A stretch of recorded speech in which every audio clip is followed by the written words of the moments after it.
1, 2, 3, 4.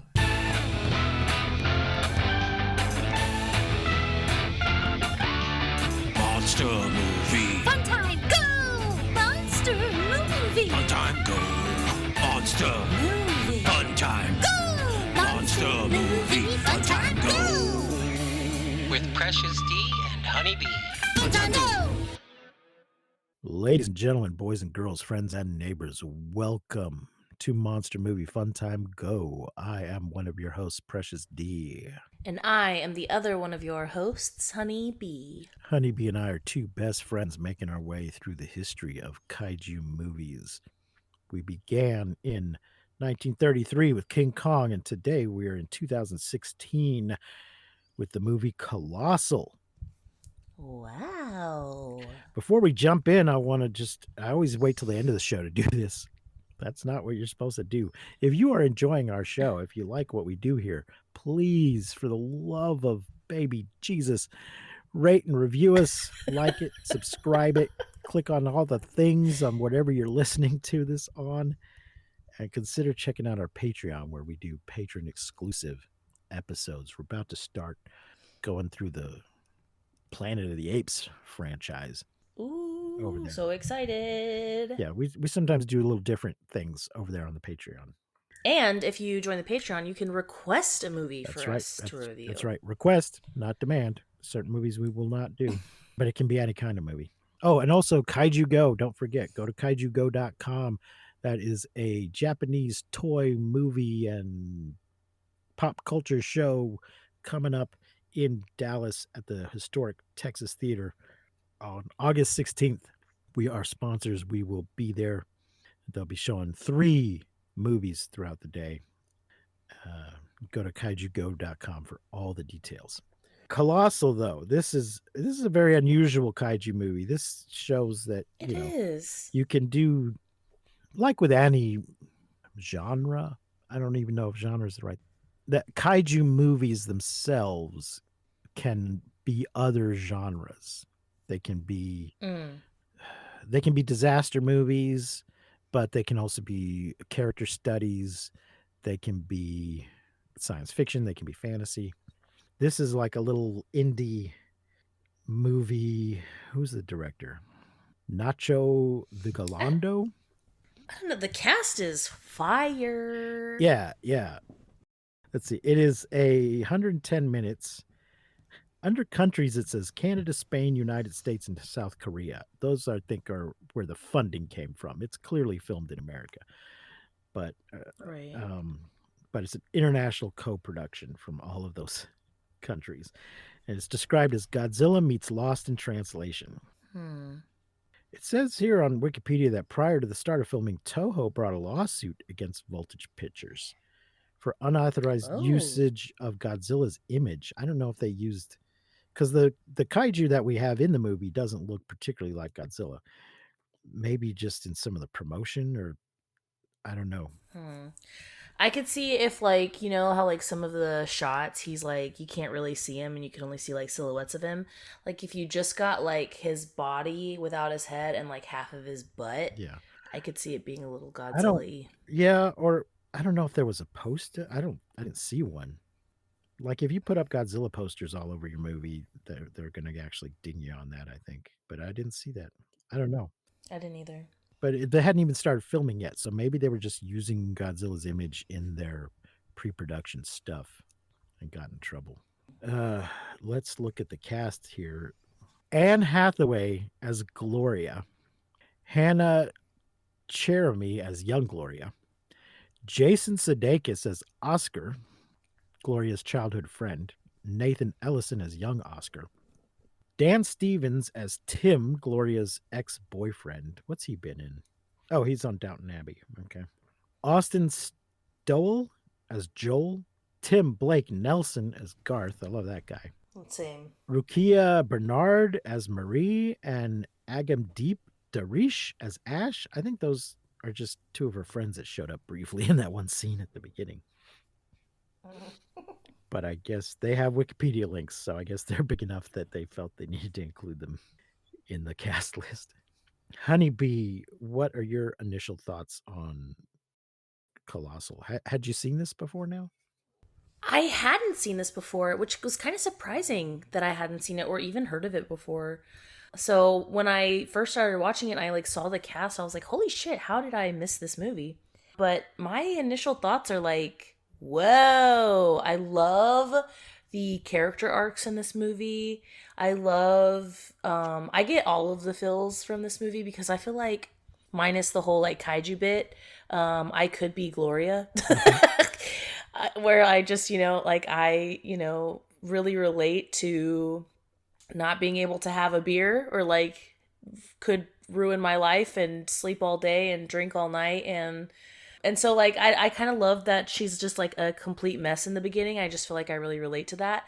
And I just love the character arc and how like and all of the characters really, especially her and the main character, the main dude. Awesome. And I love how they kind of wrapped the kaiju into this, and I love that it's not really explained what the fuck is going on, but it doesn't really need to be. Right.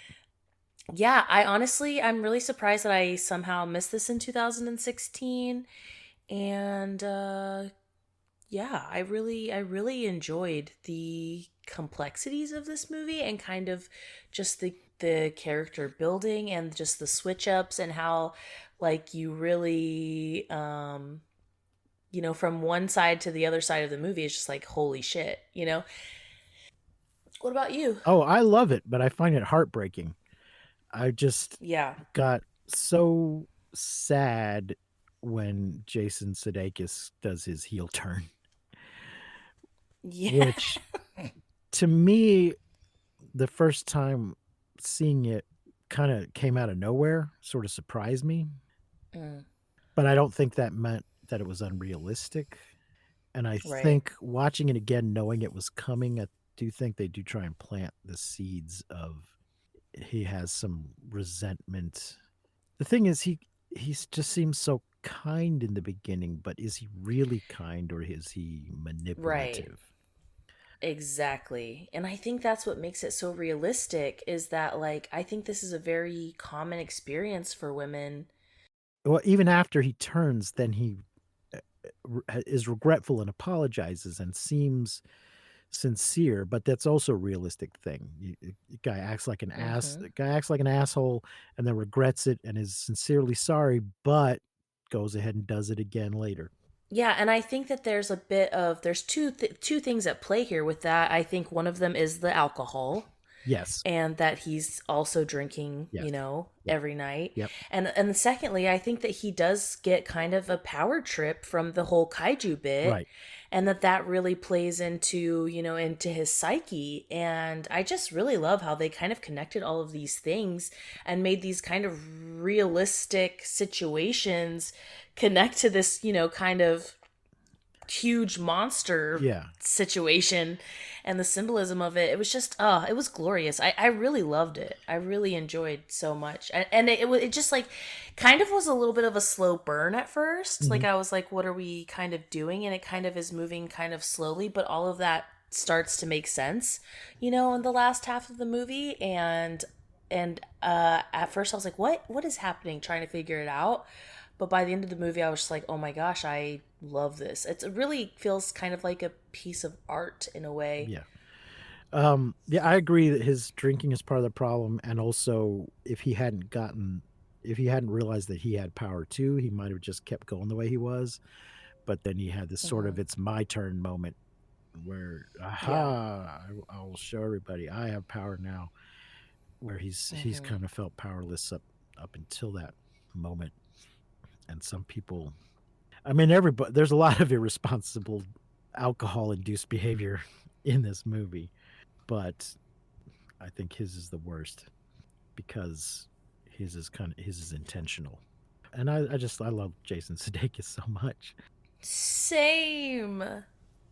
But yeah, he seems like he's Ted Lasso in the beginning, and then it turns out that he's not, and we find out through flashbacks that maybe he never was. So let's get into the plot here from Wikipedia. Thank you, Wikipedia. Gloria is an unemployed writer struggling with alcoholism, and as we'll later find out, a powerful psionicist, someone with latent but powerful psionic abilities of some kind. Her boyfriend Tim, frustrated with her behavior, breaks up with her and kicks her out of their New York City apartment. Moving back to her family home in Mainehead, New Hampshire, Gloria reunites with her childhood friend Oscar, who now runs his late father's bar. And this is just totally random. She's walking down the street and he drives past her. She's carrying her inflatable mattress in a bag. He drives past. Oscar warmly welcomes Gloria and offers her a job at the bar, which she accepts. Working at the bar aggravates Gloria's alcoholism. She often drinks with Oscar and his friends Garth and Joel until morning, then sleeps it off in her nearby empty childhood home. I love how she never gets like every single, even in the very beginning, like she's just like sleeping in some weird way that like makes, she's just like, ugh.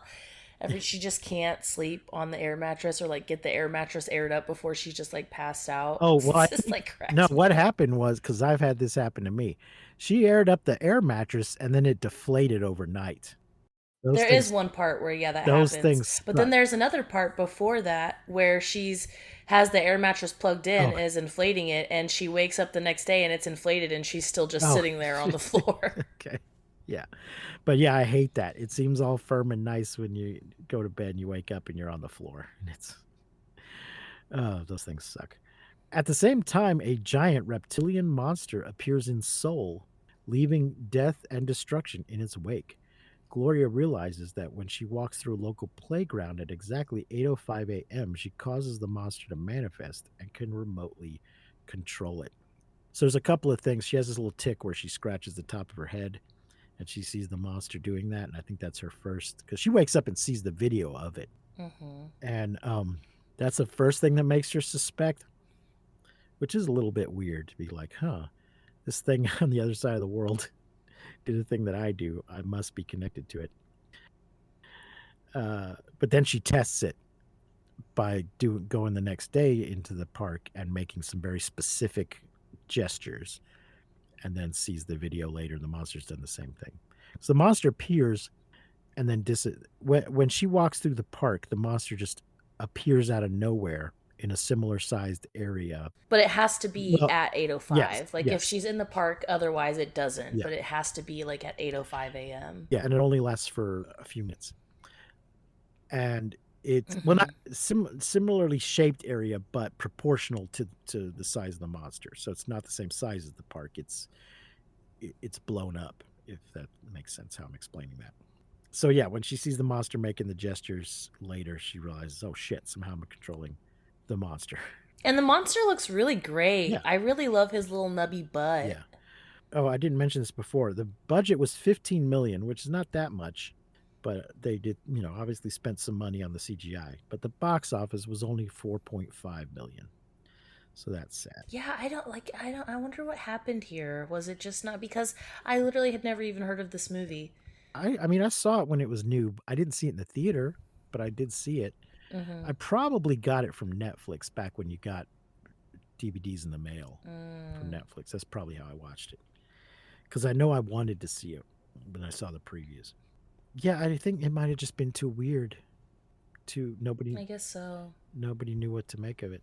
Gloria shares her discovery with Oscar and his friends by dancing in the playground while they watch a news feed of the monster mimicking her movements. They're on their phones and a tablet. A helicopter launches a missile at the monster, causing Gloria pain. Gloria lashes out, destroying the helicopter and killing the pilots. Horrified at what she's done, she collapses, causing widespread destruction. This isn't exactly what happened. She didn't lash out. It was kind of an accident that she hits the. She's just like, oh, what the hell, and moves her hand up and hits the helicopter. And they're like, oh shit, you just hit a helicopter. And she's like with the pilot and everything, and then all of this she's kind of doing accidentally. She's just drunk. She's just a fumbling drunk. Yeah. Which I also thought it was very interesting to see Anne Hathaway kind of play this character that's sort of a mess, because Anne Hathaway is so fucking adorable and very put together, it seems. And so it was just very interesting to see her kind of play this bumbling drunk. Yeah. There are certain points where I was like, I don't really know if I believe this, but she's such a great actress and I think she does a fine job. It's just kind of just odd to see her in that role. Yeah. But yeah, and then that's when we see that the other guy who steps in to kind of help her is also a kaiju on the other side of the Yes. world. Yeah. Yes, she awakens to find that a delighted Oscar has also manifested in Seoul. So he kind of steps into the park to grab her when she starts to fall or to pick her up. But he was a giant robot. Gloria tries to make amends by having the monster spell out an apology in Korean to the delight of the South Korean people and media, and begins avoiding both the playground and alcohol. So she spells out, I'm sorry, it was a mistake. It won't happen again," I believe is the message. I really love this part. Yeah. I really love that, and like everyone like cheering, and Yeah. and she just feels so good, and you can kind of see her like starting to value herself and Yeah. realize like, oh, that she can stop drinking. Yeah. And I love the kind of the symbolism of the kaiju and the alcohol and like how they mix together. Something that I found weird though, and that I don't really understand about this movie is like, how is there no one else walking through this park at 8:05? Like, how has this like not? And when it did happen 25 years ago, was it her? Because like Yeah. at the beginning of the movie, we see these two people, like a mom and a daughter, and the daughter's like looking for her doll. Yes. And the mom's like, come on, I'll buy you another one. And then she looks up and just sees the monster for a second. And like, was that Gloria? And because it was Yeah. 25 years before. Yeah. And then when they talk about it, her and Oscar, when they talk about it, she's like, what was this before? There wasn't a park here. They kind of figure out, oh, it was a construction site. Yeah. So it's weird that has no one else No, stood in this construction it site at only 8:05 in the morning. it only happens to them because of what Yeah. because of what happened to them as children. They're the only two people that can do this, and it's magic. It's just straight up magic is what happens. It's magic. But it's magic with rules. It's not just something happened. But we'll Right. get to that in a minute. But yes, and this is why I'm saying it was her very powerful psychic abilities, or Mhm. psionic abilities rather. She's not psychic's not quite the right word, but mental powers. She has powerful mental powers. But yeah, they eventually sort of explain what happens. But if either of them had walked through that park in the intervening 20 years, 25 25. years, it would have happened. They just Right. hadn't done it. After spending the night with Joel, yuck, Gloria discovers. Why? So Why no, I didn't. yuck? Well, I mean, it's not supposed to be. As soon as she meets Joel, she's like, "Oh, hey," and to she just seems clueless that Jason Sudeikis might have feelings for her, and she's just going for the younger, dumb, pretty guy, who I do not think objectively is better looking than Jason Sudeikis. And this is part of He's not this. objectively. This is part of the issue is that Jason Oscar gets his feelings hurt, but also. Yes, she broke up with her boyfriend, but she's still talking to him. It's more of her bad choices. But that's what the movie's about. It's about her making bad choices. Right. But I also think that, just because Jason Sudeikis has feelings for her and is doing all this nice shit for her does not mean she has to have those feelings No, back, no. or No, she does. But and she likes this other dude a little bit better, and it's really, Jason Sudeikis getting his feelings hurt, or Oscar getting his feelings hurt, is really like his own shit. Right. It has No, but really nothing to I do with don't. her decisions. No, I'm not saying that she, owes it to him, but I don't think she really has any feelings for Joel either. I think she's just, making shallow decisions that I don't think we're supposed to care for it. It's just more of her bad judgment. That doesn't mean Jason doesn't have worse judgment. Um, I didn't I didn't care for that, but I don't think I'm supposed to care for it. I'm supposed to say, "Oh, come on, no, not Joel." There's nothing wrong with Joel, but she's just being shallow. Yeah. Anyway, after she spends the night with him, Gloria discovers a drunken Oscar controlling the robot to taunt South Korea, and the other guy, "Oh brother, where art you? Where art thou?" guy is there with him. Oh, brother, where are you? That's where I know him from. After a tense confrontation, she makes him leave. But she enters the thing. Everybody in Korea sees this happening, sees her confronting him and pointing and telling him to go and pushing him. So they're all cheering for the monster now. Oscar thinks something happened between Gloria and Joel, becoming jealous. Well, I mean, Oscar correctly deduces that something happened. That night, he drunkenly insults his friends at the bar and demands Gloria have a beer, threatening to return to the playground if she refuses.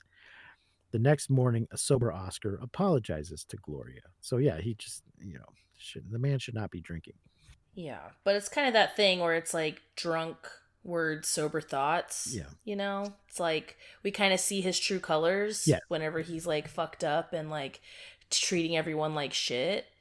And that's kind of really the moment where you're like, oh my gosh. And every like nice thing that he's done for her is like, it's not for her, it's for him. Yeah. You know? Yeah. No, those things don't come out of nowhere. They were there underneath all along, and the alcohol just unlocked the door. Tim shows up. Tim pays a visit to Gloria, but is irritated by her living situation before apologizing. Tim, I don't know if I just really never gave a shit about Tim. I'm not gonna lie. No, Tim claims. So Tim's got his own issues. Tim claims that he's got a business meeting in town, but he doesn't. He's just, after kicking her out, he is now regretting it.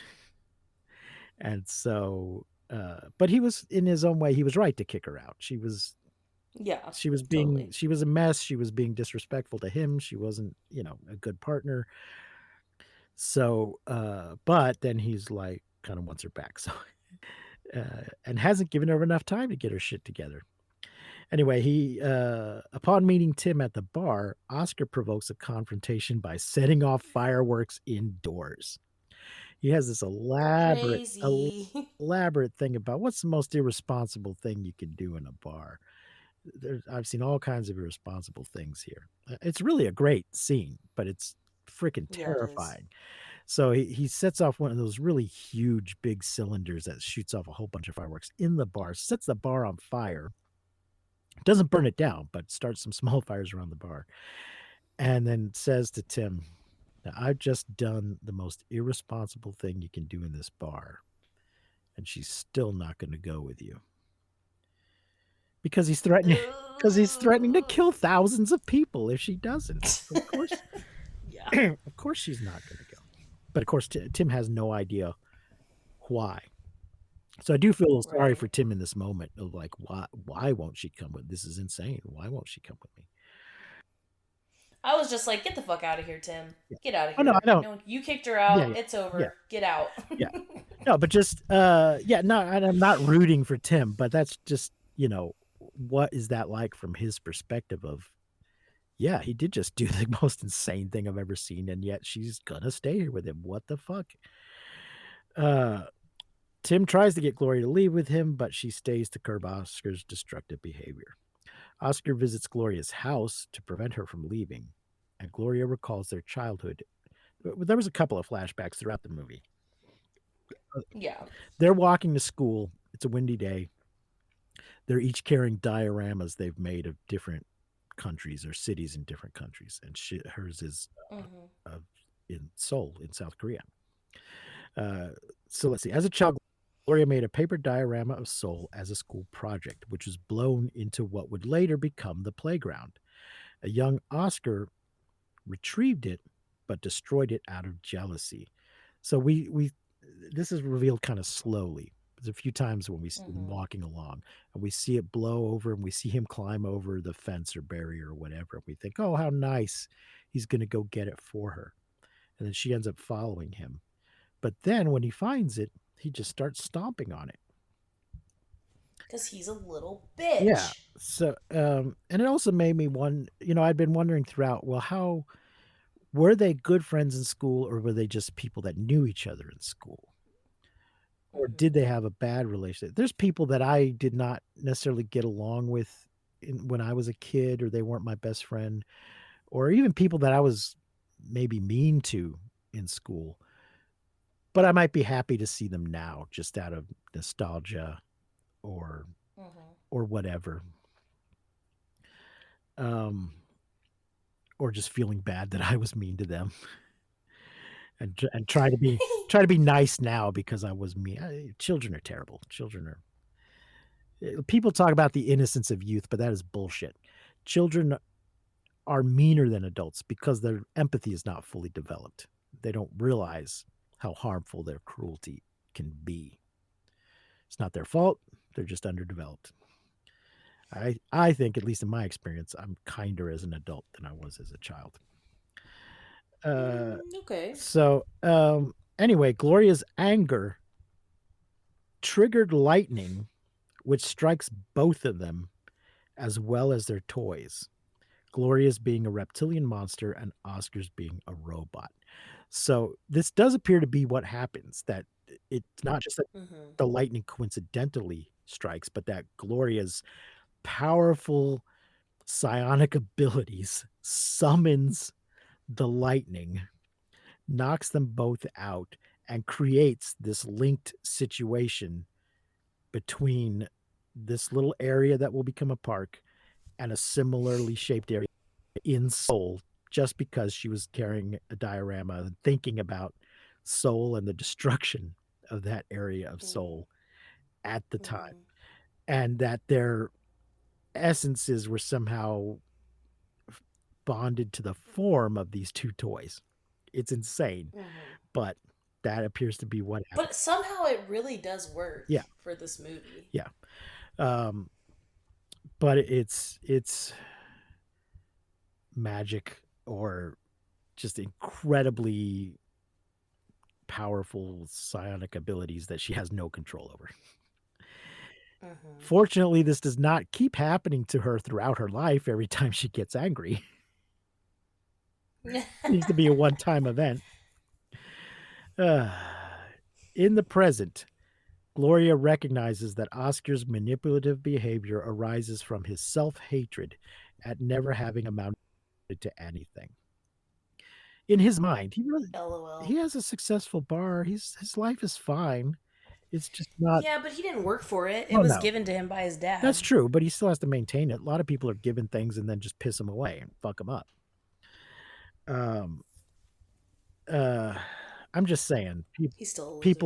people have worse situations than his, but he's just resentful because he never left. I think it's just kind of like one of those things where like we define our own success. Exactly. So like he feels like a loser even though Right. he's kind of winning in a way. I Yeah, guess. that's what I'm saying. It's all him. The robot manifests as a way of making himself feel important. Well, yeah, but also as a side effect of her incredibly powerful psionic abilities. After deciding to leave town, Gloria races Oscar for the playground. Oscar incapacitates her and destroys a large portion of Seoul, killing hundreds of people. This part was so well done because it required, no budget or special effects of any kind, just sound effects.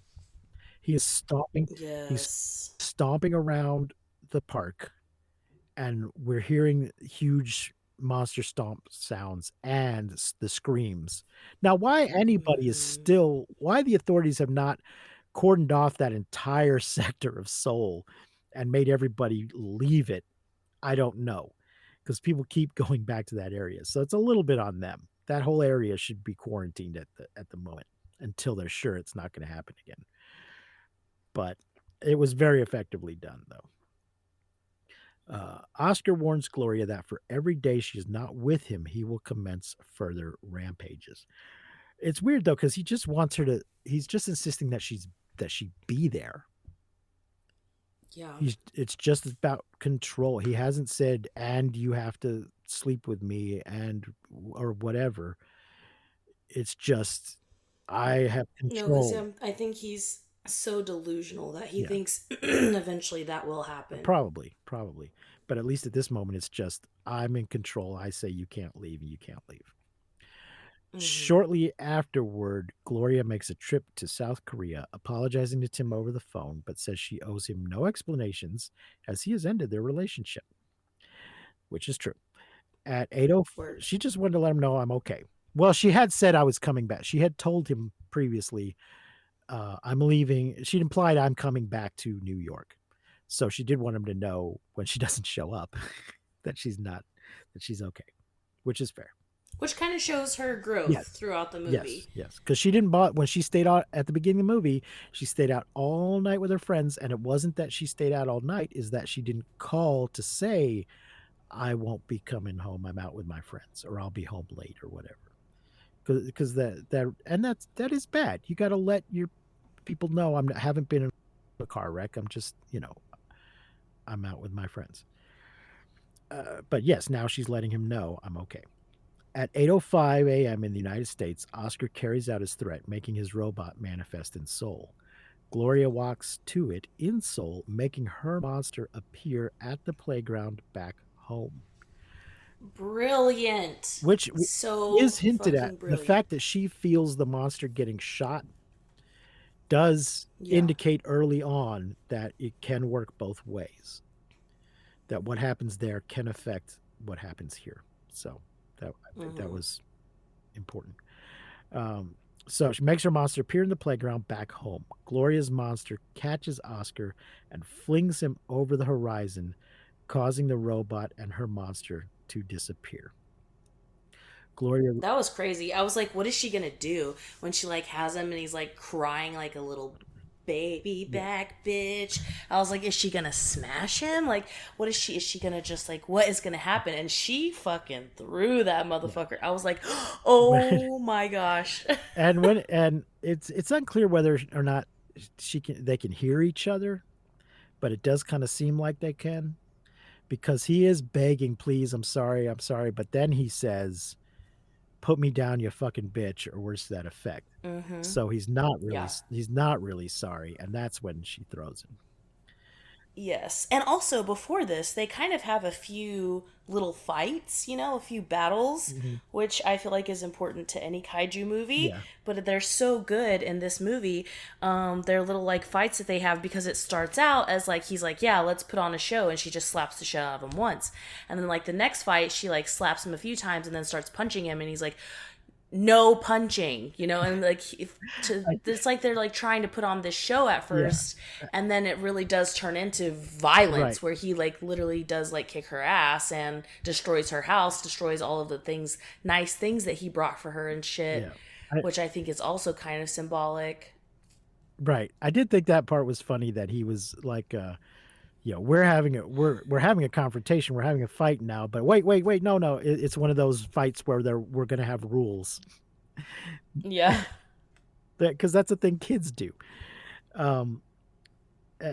but also adults who are still acting like children do that as well. Like, not in the face, that kind of thing. Let's see. Gloria retreats to a bar and asks the bartender if she would like to hear an amazing story. The bartender says yes and offers Gloria a drink. At which Gloria sighs. Funny. So So funny. I like feel this part so hard in my soul. Like I at first had like an outburst of laughter, but then it just like really hit me and I was like, eh. Do you think she took the drink? Because they don't show. No, I don't. Okay. Yeah, it's very ambiguous of whether or not she's gonna cave in and take. No, I think she's officially gotten her shit together. I hope so, but it does kind of seem like fuck. There's a drink right here. God damn it. Because sometimes it takes a couple. Yeah, it takes a couple tries sometimes, but yeah, I do think hundreds, maybe thousands of people dying because of what you've done might be enough of a bottom to snap most people out of it. Yeah. So. Yeah, for sure. Yeah. So this movie. The movie, obviously, if you haven't seen it, folks, but I think you got from our discussion, it really is a metaphor for both alcoholism, the destruction that alcoholism causes, and toxic masculinity, or just toxic behavior, whether it's masculine or not. But the toxic behavior is certainly exacerbated by the alcohol. Yeah. So, but yeah, all the destruction, well, a lot of the destruction and the mess is because of the alcohol. I mean, the reason she leaves and comes back is because of her drinking.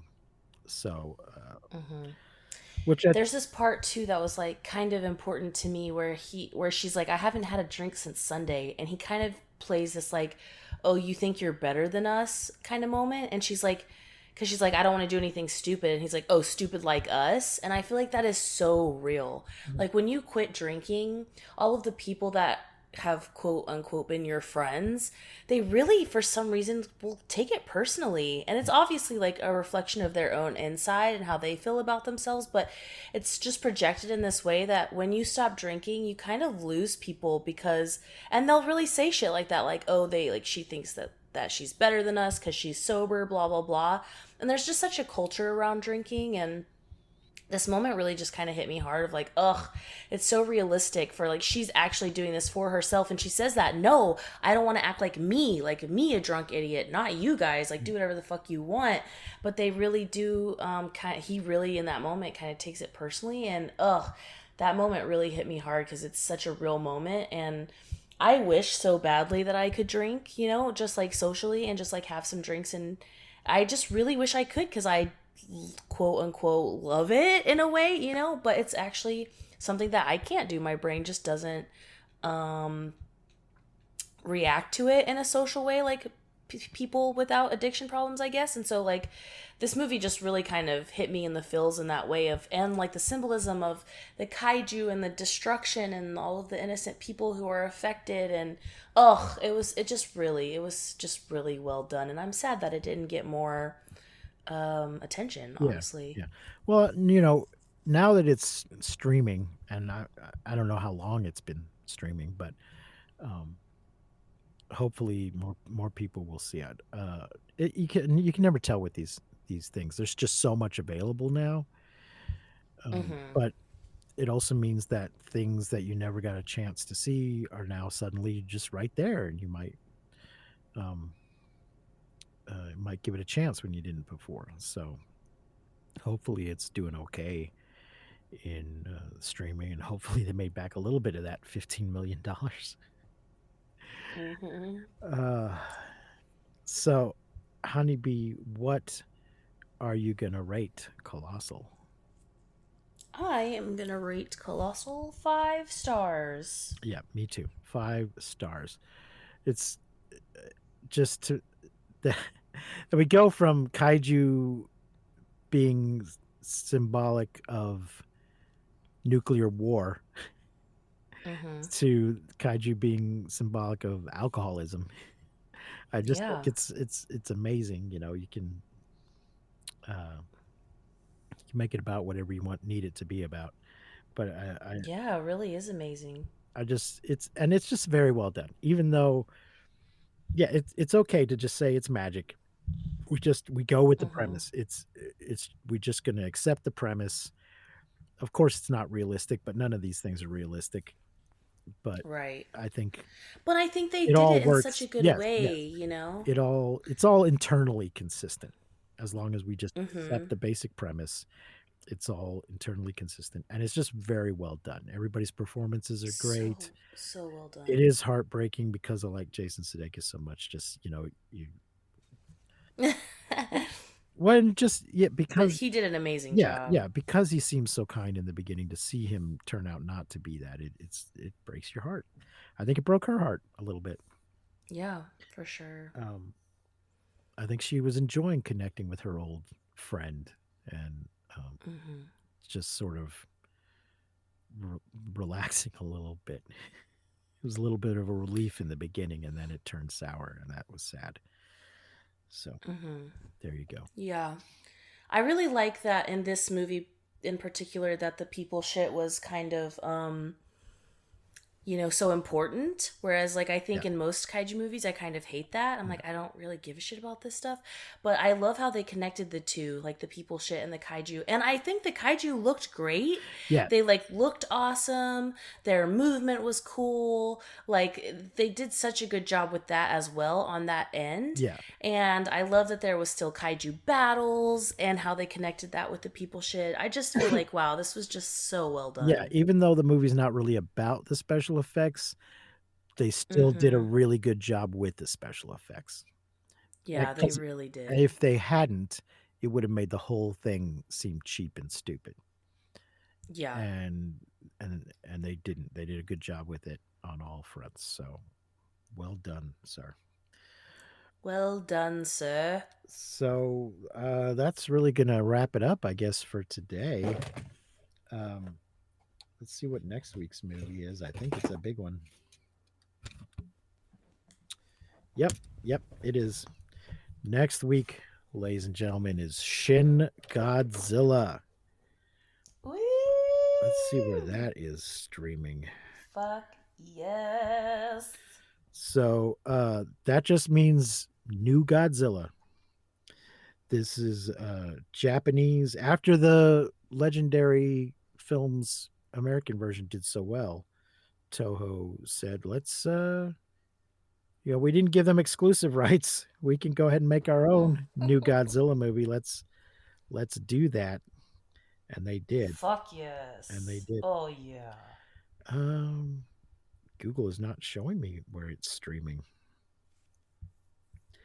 So I'm not sure if it is. Let's see if Letterboxd will tell me anything. I mean, I have it. You can certainly buy it and rent it at all the places where you buy and rent things, but it may not be included with any particular service. So maybe it's on Prime. Nope. It's not available for streaming. You're going to have to rent it, folks, if you don't already own it. Looks like you're going to have to rent it. But it's important. We can't skip it just because of that. So there you go. Thanks for listening, everybody. As I said at the beginning, please like and subscribe and rate and review and come out and see us at Kaiju Go. Until next week, I have been Precious D. And I have been Honey Bee. Remember to keep calm and take shelter in basements. And please, don't misuse science. We won't see you, but you will hear us next time on Monster Movie Fun Time Go. You've been listening to Monster Movie Fun Time Go. If you enjoyed the show, please consider rating and reviewing us on your podcasting platform of choice. You can leave us a message and find links to all our things at mmftg.com.